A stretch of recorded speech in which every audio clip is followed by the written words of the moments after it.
Depois, além disso, o comércio fluía com mais facilidade. O direito de ir e vir era garantido no Império Romano por conta dessas coisas. Então, quando Jesus nasceu e quando o cristianismo nasceu, tudo isso foi favorável para a expansão do cristianismo. Nós temos, além da influência romana, nós temos a contribuição grega, com alguns fatores parecidos com esses fatores romanos, principalmente quando se refere à ideia de unidade. Mas o que mais contribuiu por parte dos gregos foi a língua. Porque o idioma falado na época de Jesus, predominante, a língua internacional, podemos dizer assim, era o grego. A língua comercial era o grego. A filosofia que começava a se expandir dentro do Império Romano, né, até mesmo a mitologia grega, que foi copiada pela mitologia romana, né, ela também se expandia, a ideia de unidade, a ideia de universalismo, mas principalmente a língua. Veja, isso é tão importante porque se nós olharmos os nossos textos, o Evangelho, o Novo Testamento inteiro, ele chega a nós em grego. A língua que o Evangelho fora pregado, primeiramente, foi em grego.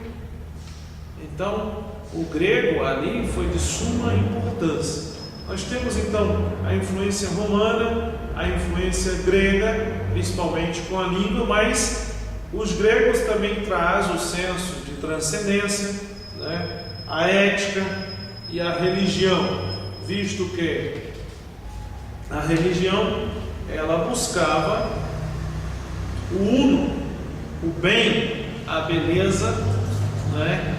E nessa busca os filósofos gregos mais importantes, eles achavam que a diversidade de deuses, a diversidade de divindades era algo estranho, né? Não inteligente para aquele que buscava a religião. Só voltando aqui um pouco, eu lembrei da ideia do exército romano e também da filosofia e da religião grega. Tudo isso misturado trouxe também uma vantagem para o cristianismo na sua expansão e no seu crescimento, porque o povo daquela época era extremamente religioso. Não difere muito do nosso povo, né? Mesmo com ideias capitalistas, ideias ateístas, mas vamos ver que o nosso povo é extremamente religioso, cheio de crendice. Não era muito diferente, mas lá era mais intenso isso, porque todo ato político, todo ato filosófico, todo ato acadêmico, social, envolvia religião. E aqui eu queria voltar um pouco, principalmente no que se refere às guerras e à língua. Quando os romanos invadiam um outro reino e tomavam o reino, aquele reino geralmente tinha uma divindade e eles confiavam nessa divindade. Eles acreditavam que essa divindade iria lhes trazer o que? A vitória. E no final das contas eles eram invadidos, eles eram mortos, a parte que militava, e eram dominados e se decepcionavam com os seus deuses, com a sua divindade. Essa decepção também gerou um espaço, um ambiente propício para o cristianismo, porque o Deus cristão, ele trazia uma esperança que já era nutrida para aqueles povos, que era a esperança de uma vitória, de uma vida plena, mas com uma diferença. Essa vida plena, essa vitória, você não iria alcançá-la aqui na terra, né, mas no céu, e você jamais seria derrotado. E o grego, que foi a língua, né, que foi usada ali, naquele contexto. Nós temos, além da influência romana, a influência grega, e talvez essa seja a influência religiosa mais forte, é a influência judaica. Ora, o judaísmo ele era monoteísta. Isso já traz algo muito importante, porque o cristianismo ele é monoteísta. Depois, o judaísmo ele tinha o quê? Um sistema ético, moral, fundamentado nos 10 mandamentos. O cristianismo também vai ter isso. O sistema religioso judaico trazia consigo sua fundamentação na revelação e uma filosofia da história dialética, mas não no sentido hegeliano, uma dialética com um fim, na eternidade. O sistema judaico religioso também trouxe, depois do exílio, a prática cultica nas sinagogas, coisa que o cristianismo vai copiar, vai expandir e vai melhorar de certa forma. Então nós temos aí o Antigo Testamento, a ética judaica, o monoteísmo, a esperança messiânica. Nós temos do outro lado, do lado romano, a liberdade de ir e vir, o direito à segurança. Temos a ideia do universalismo, a ideia de estar sob um único governo, a ideia de unidade. Nós temos do lado grego a filosofia da transcendência, a língua e também a ética. Então tudo isso estava o quê? Ali naquela cultura quando Jesus nasceu. Então Jesus vai fundar o cristianismo, nessa plenitude do tempo vai ter tudo isso a seu favor. De tal forma, o ambiente histórico contribuiu para o cristianismo, e de tal forma podemos afirmar com Paulo e como Paulo, que aquele momento histórico é a plenitude do tempo, que como consequência disso, em menos de 4 séculos depois do nascimento de Jesus, o cristianismo vai se tornar a religião oficial do império. E aqui você pode estar se questionando, mas a língua, a estrada, o sistema ético, a esperança no Messias, o Antigo Testamento, mas como? Não é só um pedaço daqui, um pedaço daqui. Não, tudo isso junto contribuiu para que o cristianismo chegasse onde chegou. Veja, estradas, como é que os primeiros cristãos evangelizaram? Como é que o cristianismo chegou tão longe? Na Espanha, na Inglaterra. Como é que o cristianismo pôde chegar com segurança nesses lugares? Através das estradas romanas. Como é que os primeiros escritos passaram? Através das estradas romanas. Como é que esse senso de universalismo ajudou? Porque o cristianismo, ele tem essa ideia e ele é universal, é uma religião única. Como é que o sistema ético ajuda? Ora, a ética cristã é fundamentada no amor. A ética filosófica grega, ela buscava a felicidade, a eudaimonia, era a busca pelo bem, que quando por alguns cristãos foi cristianizada, vamos dizer assim, entre aspas, ela mudou radicalmente.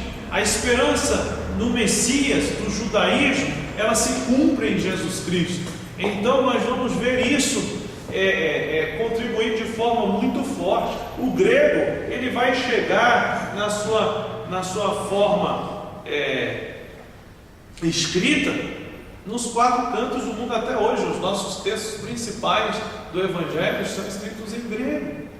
Então tudo isso vai contribuindo. Uma das primeiras viagens missionárias de Paulo, mais significativas, no sentido que mostra a providência de Deus, a mão de Deus agindo, é aquela em que o barco naufraga, e o interessante é perceber que ele está sendo levado pelo exército romano, e ele chega em Roma, com toda a segurança, com todo o cuidado da guarda romana, para quê? Para evangelizar.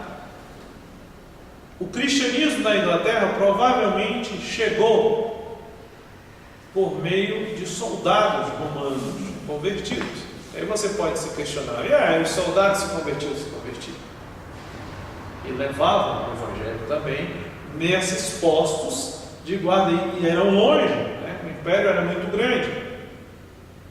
O interessante também é que, além de soldados convertidos, vão haver lugares onde o recrutamento romano era feito de forma obrigatória. Então, alguns cristãos acabavam se tornando o quê? Soldados romanos, e eram enviados para outros lugares para fazer guarda ali, para vigiar as estradas, e ali ele disseminava o cristianismo. Então, quando Paulo disse chegada à plenitude dos tempos, ele está apontando para tudo isso, para todos esses fatores que a gente não percebe e que foram extremamente importantes para a história do cristianismo. Então, reinos decepcionados com a sua divindade, a sua divindade era fraca. Agora eles têm esperança no Deus que é forte, que ressuscita dos mortos. Estradas seguras para os missionários. Soldados cristãos e soldados convertidos ao cristianismo. Um sistema ético, a esperança no Messias, um senso de universalidade, uma lei universal. Tudo isso vai contribuir, tudo isso vai ajudar, tudo isso vai fazer com que o cristianismo chegue mais longe. E mais ainda, a influência judaica, a ideia da sinagoga, a ideia de uma palavra que é sendo pregada independente do sacerdócio do templo, independente daqueles que dominam a religião, que já estava instaurada, né, a sinagoga, desde o pós-exílio. É ali que o culto cristão vai se identificar mais ainda. Então, todos esses fatores, né, vão fazer o quê? Vão corroborar a ideia de Paulo, chegar na plenitude dos tempos. Jesus nasceu de mulher. Então, com essa pequena introdução, essa ideia dos fatores históricos, da plenitude do tempo, nós vamos dar início ao processo de expansão do cristianismo. Então, nós vamos ver, primeiramente, a historicidade de Jesus Cristo, depois, o testemunho pagão que nos traz relatos sobre a vericidade da historicidade de Cristo. Nós vamos ver testemunhos bíblicos, nós vamos ver testemunhos cristãos fora da Bíblia, testemunhos judaicos e também alguns textos que tratam de Jesus, para ver a historicidade de Cristo.